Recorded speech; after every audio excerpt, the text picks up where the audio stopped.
लोकसभा चुनाव का महापर्व है देश में। लोकसभा चुनाव के पहले चरण का मतदान कल होना है। मध्य प्रदेश और छत्तीसगढ़ की पहले चरण की सीटों पर चुनाव प्रचार तो थम गया है और अब प्रत्याशी डोर टू डोर कैंपेन कर रहे हैं और जनता से वोट की अपील कर रहे हैं। वहीं आज पोलिंग पार्टियां पोलिंग बूथ के लिए रवाना होंगी।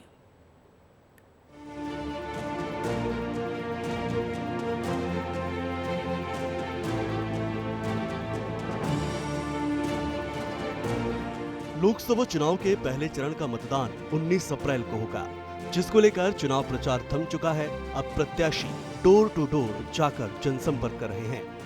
दरअसल 2024 का लोकसभा चुनाव 7 चरणों में हो रहा है और चुनाव परिणाम 4 जून को आएंगे। लोकसभा चुनाव 2024 के पहले चरण के लिए मध्य प्रदेश की 6 सीट, जिनमें शहडोल, सीधी, जबलपुर, मंडला और छिंदवाड़ा है, बालाघाट, तो वहीं छत्तीसगढ़ की एक लोकसभा सीट बस्तर है, जहां 19 अप्रैल को मतदान होना है। इन सभी सीटों पर बीजेपी और कांग्रेस के बीच सीधा मुकाबला है। 19 अप्रैल को मध्य प्रदेश के जिन सीटों के लिए लोकसभा चुनाव होने जा रहे हैं, उनमें 6 सीटों के लिए 88 उम्मीदवार मैदान में हैं, जिनमें 7 महिला उम्मीदवार हैं। वहीं 13,588 पोलिंग बूथ बनाए गए हैं। इस चरण में कुल 1,13,09,660 मतदाता रजिस्टर्ड हैं। इनमें 57,20,787 पुरुष और 55,88,677 महिलाएं और 196 अन्य वोटर हैं। चलिए अब आपको बताते हैं कि एमपी और छत्तीसगढ़ की पहले चरण की सीटों पर कौन प्रत्याशी है। मध्य प्रदेश की छिंदवाड़ा सीट से कांग्रेस ने नकुलनाथ को फिर से टिकट दिया है, तो वहीं बीजेपी ने इस बार विवेक बंटी साहू को चुनावी मैदान में उतारा है। तो वहीं मंडला से बीजेपी के फग्गन सिंह कुलस्ते तो कांग्रेस से ओमकार सिंह मरकाम चुनावी मैदान में है। सीधी लोकसभा सीट की बात की जाए तो यहां पर बीजेपी ने डॉक्टर राजेश मिश्रा पर दांव खेला है, तो वहीं कांग्रेस ने कमलेश्वर पटेल को चुनावी मैदान में उतारा है। बालाघाट से बीजेपी ने भारती पारधी को टिकट दिया है, तो कांग्रेस ने सामान्य वर्ग से आने वाले सम्राट सारस्वार पर दांव लगाया है। जबलपुर से बीजेपी ने आशीष दुबे को, तो कांग्रेस ने दिनेश यादव को प्रत्याशी बनाया है। शहडोल सीट की बात करें तो यहाँ पर बीजेपी ने फिर से हिमाद्री सिंह को टिकट दिया है, तो कांग्रेस से फुंदे लाल सिंह मार को टिकट पर जोर आजमाइश कर रहे हैं। वह 2 बार के विधायक हैं। वहीं छत्तीसगढ़ की एक सीट बस्तर पर चुनाव होने हैं। यहाँ बीजेपी ने महेश कश्यप को टिकट दिया है, तो कांग्रेस ने कवासी लखमा को चुनावी मैदान में उतारा है। एमपी और छत्तीसगढ़ में पहले चरण का चुनाव प्रचार तो थम गया। इन सीटों को जीतने के लिए बीजेपी और कांग्रेस ने अपनी पूरी ताकत भी लगा दी है। बीजेपी और कांग्रेस के दिग्गज नेताओं ने खुद इन सीटों पर दौरे किए, लेकिन अब मतदाता इन प्रत्याशियों की किस्मत का फैसला करेंगे। कौन किस पर होगा हावी और कौन मारेगा बाजी, ये तो 4 जून को स्पष्ट हो ही जाएगा। ब्यूरो रिपोर्ट, विस्तार न्यूज। तो देखिए, इस रिपोर्ट से आपको ये तो समझ आ गया होगा कि मध्य प्रदेश में 6 सीटों पर कल मतदान होने वाला है, लेकिन अब पहले चरण में कौन कौन सी हॉट सीटें हैं, जरा उस पर नजर डाल लेते हैं। सबसे पहले तो बात करेंगे जबलपुर की। देखिए, जबलपुर जो है हॉट सीट मानी जाती है। राकेश सिंह वहां से 4 बार सांसद रह चुके हैं और 1996 से जबलपुर सीट पर भारतीय जनता पार्टी का ही कब्जा है। 28 साल हो गए हैं। 1999 में जयश्री बनर्जी वहां से सांसद रही थी और राकेश सिंह वहां से लगातार 4 बार सांसद रह चुके हैं, लेकिन अब आशीष दुबे को वहां से उतारा गया है। नए प्रत्याशी हैं, तो ऐसे में थोड़ा बहुत हॉट सीट उसको कहा जा सकता है। वैसे तो भारतीय जनता पार्टी की पूरी पकड़ है उस पर, लेकिन कहीं ना कहीं इस बार मुकाबला देखने को मिल सकता है। राकेश सिंह वहां से 4 बार सांसद रह चुके हैं, उनकी वहां पर अच्छी खासी पकड़ रह चुकी है, लेकिन इस बार वो वहां से प्रत्याशी नहीं। अब बात कर लेते हैं अगली हॉट सीट की, छिंदवाड़ा। छिंदवाड़ा हॉट सीट रहने वाली है। कल मतदान होना है और 1980 से इस सीट पर कमलनाथ परिवार का ही कब्जा रहा है। मैं आपको बता दूं, सिर्फ 1977 में एक बार था जब सुंदरलाल पटवा बीजेपी से जीते थे, वो भी उपचुनाव में जीते थे, लेकिन कांग्रेस से कमलनाथ के बेटे नकुलनाथ अभी मैदान में है। वो मौजूदा सांसद भी हैं और लगातार कमलनाथ का परिवार ही वहां पे काबिज रहा है। कमलनाथ छिंदवाड़ा से 9 बार जीत चुके हैं और 1980 के जो से अब तक का वक्त ले लीजिए, वो पूरा कमलनाथ के परिवार के नाम। और अब मंडला, बीजेपी से फग्गन सिंह कुलस्ते मैदान में है। बीजेपी से फग्गन सिंह कुलस्ते मैदान में है। और अगर मैं बात करूं कांग्रेस पार्टी से, तो कांग्रेस पार्टी से इस बार ओमकार सिंह मरकाम है। 2023 विधानसभा चुनाव हार गए थे। बीजेपी से फग्गन सिंह कुलस्ते मैदान में है, लेकिन 8 बार वो चुनाव लड़ चुके हैं और ये वो 3 हॉट सीटें हैं जो मध्य प्रदेश में रहने वाली है। कल इन 3 सीटों पे भी मतदान होना है। भोपाल में आज बीजेपी प्रत्याशी आलोक शर्मा नामांकन दाखिल करेंगे। नामांकन में सीएम डॉक्टर मोहन यादव, शिवराज सिंह चौहान भी शामिल होंगे। प्रदेश चुनाव प्रभारी डॉक्टर महेंद्र सिंह भी इस नामांकन रैली में मौजूद रहने वाले हैं। आलोक शर्मा पहले कर्फ्यू वाली माता मंदिर से सबसे पहले दर्शन कर आशीर्वाद लेंगे और फिर नामांकन के लिए निकलेंगे। तो आज जो है प्रदेश की राजधानी भोपाल में भारतीय जनता पार्टी के प्रत्याशी आलोक शर्मा का नामांकन दाखिल होना है। इसी सिलसिले में भारतीय जनता पार्टी जो है शक्ति प्रदर्शन करने वाली है। तमाम दिग्गज नेता वहां मौजूद रहेंगे। सीएम डॉक्टर मोहन यादव वहां रहेंगे, पूर्व सीएम शिवराज सिंह चौहान वहां रहेंगे। वहीं सबसे पहले आलोक शर्मा कर्फ्यू वाली माता मंदिर जाएंगे, दर्शन पूजन करेंगे।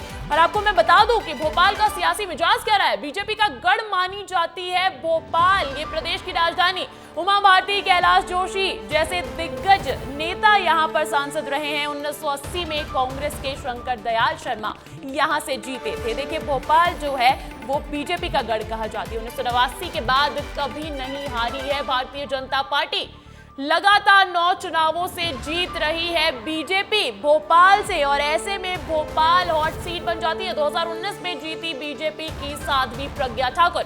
हालांकि इस बार उनका टिकट कट गया है, इस बार आलोक शर्मा को मैदान में उतारा है। लेकिन भोपाल सीट में 8 विधानसभा सीटें आती है और कुल 42,861 वोटर्स यहां से हैं, जिसमें से पुरुष मतदाता 11,21,754 है। वहीं मैं बात करूं महिला मतदाताओं की तो वो 10,20,000 से ज्यादा है। तो ये जो है भोपाल का सियासी गणित हमने आपको समझाया। भोपाल में कुल 78.6% शहरी मतदाता हैं और 21.4% ग्रामीण मतदाता है। ये सियासी गणित भोपाल का जान लीजिए आप। भोपाल में मुस्लिम वोटर्स का असर देखने को मिलता आया है और भोपाल में मुस्लिम वोटर्स की संख्या भी ज्यादा है। तो ऐसे में जो मुद्दे रहने वाले हैं भोपाल सीट के, उसमें सबसे पहला मुद्दा विकास का। भ्रष्टाचार भी कहीं ना कहीं भोपाल सीट का बड़ा मुद्दा है। मैं आपको बता दूं, अभी हमने वहां के प्रत्याशी आलोक शर्मा से बात की थी। उनका कहना था कि विकसित भारत की तरफ चलेंगे। बेरोजगारी भी एक मुद्दा, वहीं ट्रैफिक की समस्या भी जनता की परेशानी में शुमार है। देखिए ये वो भोपाल के मुद्दे हैं। अतिक्रमण भी जो है वो यहाँ का खास मुद्दा है, जिसके तहत इस बार का मतदान करने वाले हैं मतदाता। ये वो तमाम मुद्दे भोपाल सीट से जुड़े हुए। देखिए नामांकन से पहले बीजेपी प्रत्याशी आलोक शर्मा ने विस्तार न्यूज से खास बातचीत की है, सुनवाते हैं आपको। विस्तार न्यूज उनके घर पर पहुंचा है और सबसे पहले उनसे बातचीत करेगा। सर आज आपका नामांकन है, एक बड़ा दिन है आपका, क्या कहेंगे? देखिए आज तो मेरे लिए बड़ा खुशी का दिन है, बड़ा ऐतिहासिक दिन है कि आज मैं भोपाल सीओर संसदीय क्षेत्र से नामांकन भरने जा रहा हूं और मेरे नामांकन फॉर्म के लिए प्रदेश के यशस्वी मुख्यमंत्री डॉक्टर मोहन यादव जी, प्रदेश के यशस्वी प्रदेश अध्यक्ष विष्णुदत्त शर्मा जी, भारतीय जनता पार्टी के वरिष्ठ नेता पूर्व मुख्यमंत्री शिवराज सिंह चौहान जी, सभी जनप्रतिनिधियों की उपस्थिति में सबका आशीर्वाद लेकर और खेड़ापति मंदिर जा रहा हूँ यहाँ से, और पूजन अर्चन करने के बाद मैं नामांकन भरूंगा।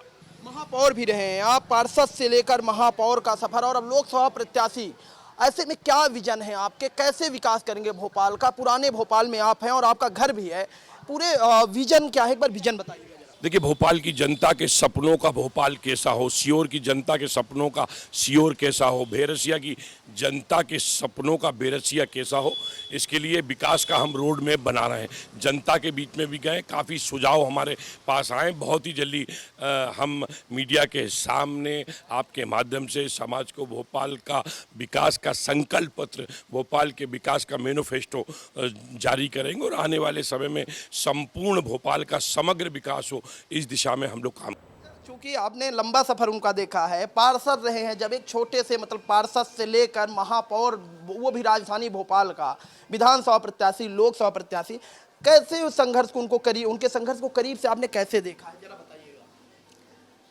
संघर्ष तो था है और महसूस किया है, लेकिन उस संघर्ष से बहुत अच्छा रिजल्ट मिला। हर जगह इन्हें बहुत सारे आशीर्वाद मिलते हैं, बहुत शुभकामनाएं मिलती हैं, क्योंकि एक छोटे से ज़मीनी कार्यकर्ता हैं और बहुत मेहनती हैं, तो लोगों के आशीर्वाद बहुत सारे इनके साथ हैं, लोगों की शुभकामनाएं बहुत सारी इनके साथ हैं। अच्छा, इस बार जो क्योंकि चुनाव है, लोकसभा जैसा बड़ा चुनाव है, ये बात अलग है कि 2 विधानसभा चुनाव लड़े, सफलता नहीं मिल पाई, उसके बारे में क्या बताते हैं? कैसी चुनौती है, क्या कुछ चुनौती महत्वपूर्ण है? जैसे आपने कहा कि 2 विधानसभाएं, तो वो सभी को पता है कि ये जो उत्तर विधानसभा है, तो ये चुनाव कोई दलीय चुनाव नहीं है, ये चुनाव बड़ा कठिन है यहाँ का। और आप लोगों का पता होगा कि यहाँ कांग्रेस की गलत नीतियों के कारण उन्होंने राजनीतिक चुनाव को जातिगत चुनाव में चेंज कर दिया, तो यहाँ का चुनाव कठिन था, संघर्ष वाला था, उसका रिजल्ट पहले से ही पता था। और अब जो चुनाव है तो वो पूरे हमारे भारत का चुनाव है, और हमारे मोदी जी ने इतना करके दिया है भारत के लिए कि हमारा मध्य प्रदेश, पूरा भारत सब राममय है, सब मोदीमय है, और ये चुनौती कोई बड़ी चुनौती नहीं है। बड़ी चुनौती नहीं है, तो जीत को लेकर आश्वस्त हैं इस बार?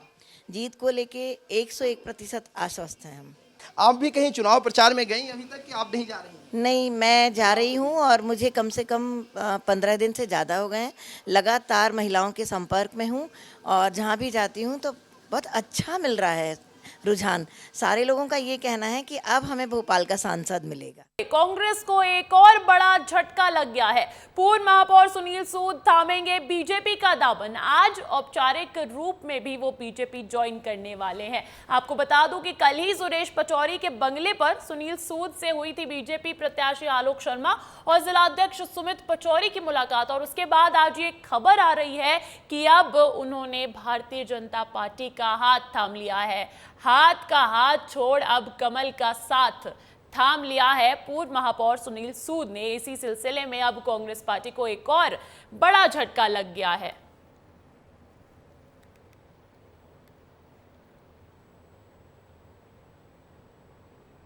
और देखिए, कांग्रेस से इस्तीफा देने के बाद देवाशीष जरारिया बीएसपी में शामिल हो गए हैं और उन्हें भिंड से बीएसपी ने प्रत्याशी भी बना दिया है। देवाशीष 2019 में कांग्रेस से भी भिंड लोकसभा सीट से चुनाव लड़ चुके हैं और कल ही उन्होंने कांग्रेस से इस्तीफा दिया था और कांग्रेस नेताओं पर अपनी राजनीतिक हत्या करने का आरोप तक लगा दिया था। उन्होंने कांग्रेस नेताओं पर और भी कई गंभीर आरोप लगाए थे। उन्होंने कहा कि कांग्रेस ने उन्हें दूध में से मक्खी की तरह निकाल कर फेंक दिया है और अब उन्होंने देवाशीष जरारिया ने कांग्रेस का हाथ छोड़ बीएसपी का हाथ थाम लिया है और उन्हें भिंड से बीएसपी ने प्रत्याशी भी बना दिया है। अगर मैं बात करूं देवाशीष जरारिया की, तो वो कांग्रेस में विधायक रह चुके हैं और अब भिंड से भारतीय जनता पार्टी की तरफ से संध्या राय है, तो कांग्रेस पार्टी ने फूल सिंह बरैया को टिकट दिया, उन्हें नहीं दिया, नाराजगी जताई और अब उन्होंने बीएसपी ज्वाइन कर ली।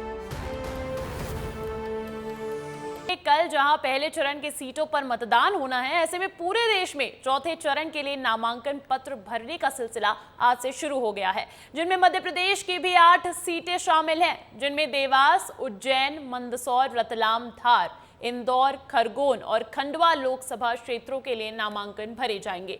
चौथे चरण के नामांकन प्रक्रिया शुरू होने के साथ अब चुनाव प्रचार चरम पर पहुंचने लगा है। मैं आपको बता दूं कि इस बार लोकसभा का चुनाव 7 चरणों में होगा और ऐसे में अब चौथी चरण की सीटों पर भी नामांकन का सिलसिला शुरू हो गया है। उज्जैन में महाकाल मंदिर में आग लगने के मामले में जांच करने के लिए एनसीबी की टीम पहुंचेगी दोबारा और बारीकी से जांच पड़ताल करेगी। इसके बाद कलेक्टर को अपनी जांच रिपोर्ट सौंपने वाली है।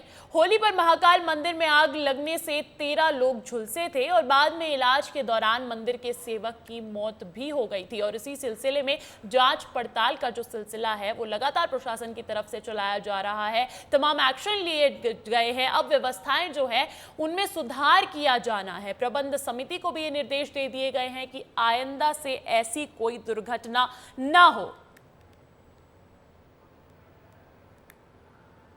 माहौल चुनावी है। राजनीतिक पार्टियों के दफ्तर से लेकर चाय की दुकान पर सिर्फ चुनाव की चर्चा है।